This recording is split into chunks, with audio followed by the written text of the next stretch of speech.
আমি আজকে যে ঘটনাটা বলবো সেটা পাঠিয়েছে ঢাকার নাইমুল ইসলাম। এই ঘটনা ঘটেছিল তার শিক্ষক মারুফ সাহেবের সাথে। মারুফ সাহেব যখন আমাকে এই ঘটনাটা বলছিলেন, বারবার থামছিলেন, বলছিলেন কিছু জিনিস আছে যেগুলো মুখে বলা যায় না, শুধু যে দেখেছে সে বোঝে। সেই রাতের পর থেকে তিনি আর কখনো কোনো অচেনা বাড়িতে একা রাত কাটাননি। আপনাদের কাছে আজকের বিশেষ প্রশ্ন, আপনি কি কখনো রাতে কোনো মৃত মানুষের উপস্থিতি অনুভব করেছেন?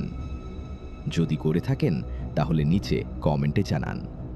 আপনার গল্পই হয়তো হবে আমাদের পরের ভিডিও। এখন গল্পে আসি। 2007 সাল, রংপুর। মারুফ তখন এইচএসসি পরীক্ষার প্রস্তুতি নিচ্ছে। পরীক্ষা শেষ হলে বন্ধু মহিম আর সোহাগের সাথে মিলে সিদ্ধান্ত নিল একটু ঘুরতে যাবে। গন্তব্য ঠিক হলো সোহাগের দাদার বাড়ি। পরীক্ষা শেষে বাসে উঠল 3 জন, তারপর টোটোতে চড়ে পৌঁছালো সোহাগের দাদার বাড়ি। সবাই ক্লান্ত, একটু খেয়ে শুয়ে পড়ল। পরদিন সকালে হঠাৎ বিপদ। সোহাগের ফুফু অসুস্থ হয়ে হাসপাতালে ভর্তি হলেন। সবাই ছুটল হাসপাতালে। মারুফের যেতে মন চাইল না। বিকেলে একা একা দোকানে গেল চা খেতে। চা খাচ্ছে, সিগারেট টানছে। সন্ধ্যা নামছে। তখন ফোন এলো সোহাগের। ভাই, আমরা একটু বেরোচ্ছি, আসবি?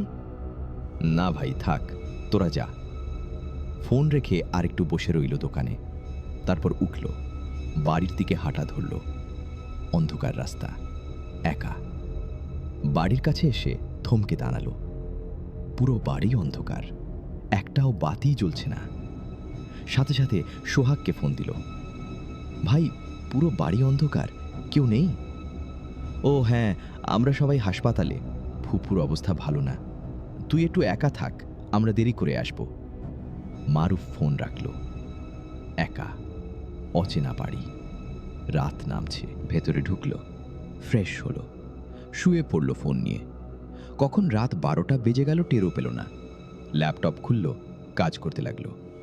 রাত তখন 2টা। হঠাৎ দরজার বাইরে পায়ের শব্দ, ধীরে ধীরে কেউ হাঁটছে। মারুফ মনে মনে বলল, নিশ্চয়ই সোহাগরা ফিরেছে। কিন্তু তখনই মনে পড়ল, সোহাগ তো বলেছিল দেরি করে আসবে। পায়ের শব্দ থামল। তারপর শুরু হলো দৌড়ের শব্দ। বাড়ির ভেতরে কেউ দৌড়াচ্ছে। মারুফ বিছানায় উঠে বসল। বুকের ভেতরে হৃৎপিণ্ড ধুকপুক করছে। সে দরজা খুলল। কেউ নেই। ফাঁকা বারান্দা, ফাঁকা উঠান, শুধু অন্ধকার। সে দরজা বন্ধ করতে যাবে, ঠিক তখনই পাশের ঘর থেকে একটা শব্দ। চেয়ার পড়ে গেল। মারুফ দ্রুত নিজের ঘরে ঢুকে দরজা লক করল। বিছানায় বসে নিজেকে বোঝাতে লাগলো, ভুল শুনেছি, বাতাসে শব্দ হয়েছে, পুরনো বাড়ি, এসব হয়। তখন বাইরে কুকুর ডেকে উঠল। একটা না, অনেকগুলো একসাথে। মারুফ শুয়ে পড়ল, চোখ বন্ধ করল। ঘুম আসছে না।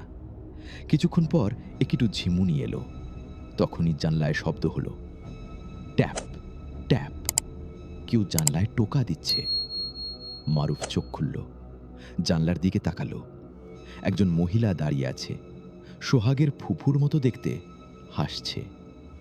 মারুফ, একটু বাইরে আসবে? মারুফ জমে গেল। সোহাগের ফুফু তো হাসপাতালে, ক্রিটিক্যাল অবস্থায়, তিনি এখানে আসবেন কিভাবে? তাহলে এটা কে? মহিলাটা আবার বলল, মারুফ, বাইরে আসো। মারুফ চিৎকার করতে চাইল, গলা দিয়ে শব্দ বের হলো না।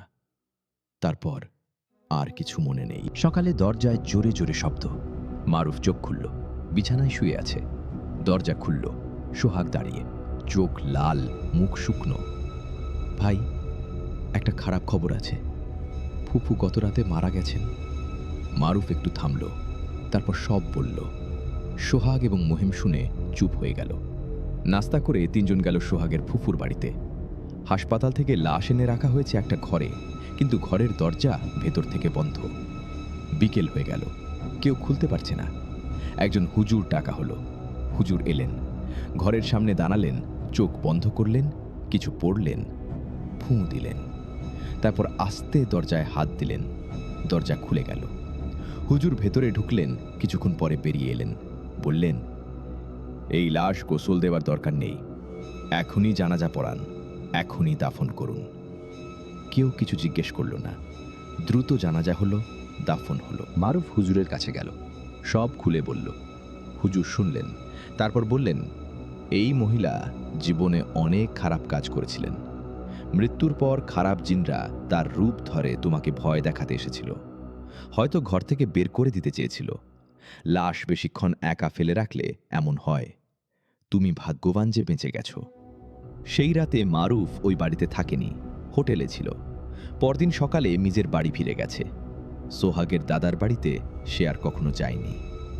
এই ঘটনা শুনে আপনার কেমন লাগলো সেটা নিচে কমেন্টে জানান। আপনার কাছে যদি এরকম কোনো সত্যি ঘটনা থাকে সেটাও লিখুন। ভিডিওটা ভালো লাগলে একটা লাইক দিন, বন্ধুদের সাথে শেয়ার করুন, বিশেষত যারা রাতে একা থাকে। আর এখনও সাবস্ক্রাইব না করে থাকলে এখনই করুন, পাশের বেল আইকনটা চাপুন, না হলে পরের গল্পের নোটিফিকেশন পাবেন না। প্রতি সপ্তাহে নতুন ভয়ের গল্প নিয়ে আমরা আসব। ভালো থাকবেন, সাবধানে থাকবেন, আর রাতে একা ঘরে থাকলে জানলার দিকে তাকাবেন না।